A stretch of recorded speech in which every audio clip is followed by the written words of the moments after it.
સંસારી પતિ પત્નીને જીવન જીવવાનો જીવન મંત્ર છે. સાંભળો. ઘણા અવગુણ છતાં એક ગુણ માણસનો એક ગુણ કાફી છે.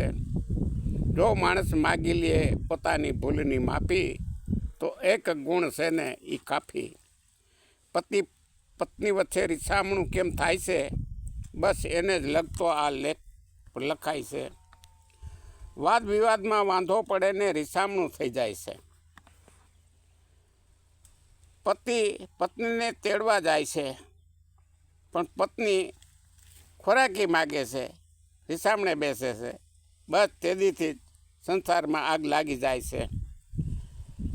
પત્ની જેદીથી પિયર બેઠા ખોરાકી માગે, બસ તેદીથી સંસારમાં આગ લાગી જાય છે.